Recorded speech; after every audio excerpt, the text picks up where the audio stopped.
చదువుకోవలసిన కాలంలో చదువుకున్న పిల్లలు ఉంటారు. విశాఖపట్నంలో సుబ్బారావు గారు ఒక మెరైన్ ఇంజనీర్ ఉన్నాడు. ఆయన సముద్రంలో 8 నెలలు ఓడలో వెళ్ళిపోతాడు. ఆయనకు ఒక కొడుకు ఒక కూతురు. నేను ఒకసారి విశాఖపట్నంలో ఉపన్యాసాలు చెప్పడానికి వెళ్ళి ఏదో పెద్దగా ఎక్కడ చూసినా అందరూ టీవీలు చూస్తున్నారు. డ్రైవర్ని అడిగాను, ఏమిటా అందరు అలా టీవీలు చూస్తున్నారు షాపుల ముందు నిలబడని. ఏదో చాలా ముఖ్యమైన క్రికెట్ మ్యాచ్ అవుతోందండి అన్నాడు. నేను వాళ్ళ ఇంట్లో బస చేశాను. నేను ఆ ఇంటికి వచ్చి ఆ అబ్బాయిని పిలిచాను. ఏమయ్యా, పిల్లవాడివి కదా, నీకు తెలుస్తుంది, ఎవరెవరు ఆడుతున్నారయా క్రికెట్ అని అడిగాను. అతను అన్నాడు, నాకు తెలియదండి అన్నాడు. ఎందుకు తెలియదు అని అడిగాను. నేను చూడనండి టీవీ అన్నాడు. ఎందుకు చూడవు అని అడిగాను. అంటే పూర్వం చూసేవాడినండి, మా నాన్నగారు సముద్రంలో 8 నెలల పాటు కష్టపడి ప్రయాణం చేస్తారు. మా నాన్నగారు వెళ్ళినప్పుడు కాయగూరలు పళ్ళు అన్నీ కూడా పెద్ద బాక్స్లో పెట్టి పెడతాయి షిప్లో. అకస్మాత్తుగా షిప్లో ఎవరైనా చచ్చిపోతే అదే బాక్స్లో మళ్ళీ పడుకోబెడతారు. ఆ శవంతో పాటే ఉన్న కూరల్ని కడిగి వండుతారు. మా నాన్నగారు మా కోసమని ఆ కూరలు తింటారు. కావలసినట్టు వండి పెట్టేవాడు ఉండడండి. మా నాన్నగారికి కడుపులో తిప్పితే వైద్యుడు ఉండడు. సముద్రంలో నీళ్లే తీసుకుని ఆ ఉప్పు నీళ్లు తాగుతారు. తాగితే కడుపులో తిప్పి వాంతులవుతాయి. అలాగే కడుపు శుభ్రం చేసుకుంటారు. ఇంటికి దూరంగా ఎప్పుడో శాటిలైట్ ఫోన్ దొరికితే ఓడలో వెడుతూ సముద్ర మధ్యంలోంచి మాట్లాడుతుంటారు.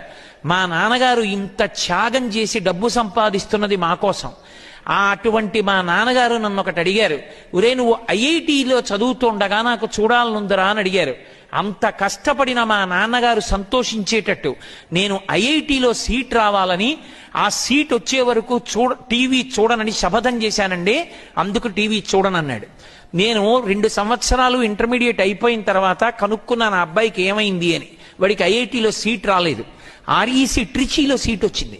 ఆర్ఈసి ట్రిచీ అంటే సామాన్యమైంది కాదు. ఆ కుర్రవాడు నా దగ్గరికి వచ్చి నమస్కారం పెట్టాడు.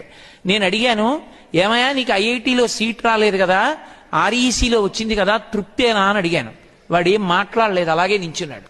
మళ్ళీ అడిగాను, నీకు తృప్తేనా అని. వాడి కళ్ళంబట నీటి బొట్లు పడ్డాయి. ఏమయ్యా ఐఐటి రాలేదని బెంగపెట్టుకున్నావా అన్నాను. మా నాన్నగారు కోరిన కోరిక తీర్చలేకపోయానని బాధపడుతున్నానండి అన్నాడు. గురువుగారు ఈ సంవత్సరం ఆర్ఈసీలో చదువుకుంటూ మళ్ళీ కష్టపడి ఐఐటీలో సీట్ తెచ్చుకుంటానండి అన్నాడు. ఆ పై సంవత్సరం నేను మర్చిపోయాను.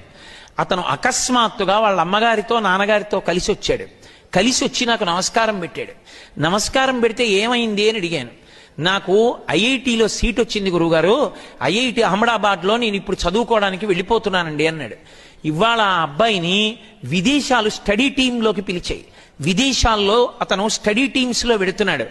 అతను ఇంకొక సంవత్సరం పోతే కంట్రీ మేనేజర్ అవుతాడంటే అతను ఏ దేశంలో పనిచేసినా దేశంలో ఉన్న ఇన్స్టిట్యూషన్స్ అన్నిటికీ అతనే హెడ్. అతను నెలకి ఒక 10 లక్షల రూపాయలు సంపాదిస్తాడు. ఇప్పుడు వాళ్ళ నాన్నగారు ఎంత తృప్తితో ఉన్నాడు. అతనితో పాటే ఇంజనీరింగ్ చదువుకున్న వాళ్ళు, అతనితో పాటే ఇంటర్మీడియట్ చదువుకున్నవాడు, టీవీ చూడడం ఇష్టమైన వాడు, క్రికెట్ చూడడం ఇష్టమైన వాడు, సెల్ ఫోన్ మాట్లాడుకోవడం ఇష్టమైన వాడు, సెల్ ఫోన్లో మెసేజ్లు జీవితాన్ని బతికిస్తాయనుకున్నవాడు, ఫ్రెండ్తో గాసిపింగ్ చేయడం బతికిస్తుంది అనుకున్నవాడు ఇవాల్టి రోజున సైకిల్ వేసుకుని రోడ్డు మీద తిరుగుతున్నాడు.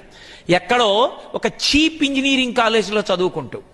సమయాన్ని సద్వినియోగం చేసుకున్న పిల్లవాడు ఐఐటిలో చదువుకుని ఒక కంట్రీ మేనేజర్ కాబోతున్నాడు. నేను మీతో ఎందుకు అత్యంత ప్రేమతో ఈ విషయం చెప్తున్నానంటే, హితశత్రువుని గుర్తించాలి. అప్పటికి సంతోషాన్ని ఇస్తుంది, కానీ అది ఎంత ప్రమాదాన్ని తెస్తుందో జ్ఞాపకం ఉంచుకొని దానికి దూరంగా మనంత మనం నియంత్రించుకోకపోతే జీవితంలో వృద్ధిలోకి రావడం సాధ్యం కాదు. అందుకే కాలాన్ని సద్వినియోగం చేసుకోండి. కమిట్మెంట్తో మీకు మీరుగా వృద్ధిలోకి రావడం నేర్చుకోండి. మీ చదువుతో పాటుగా సంస్కారము అన్న మాటకి పెద్దపీట వేసి ప్రాధాన్యత ఇవ్వండి.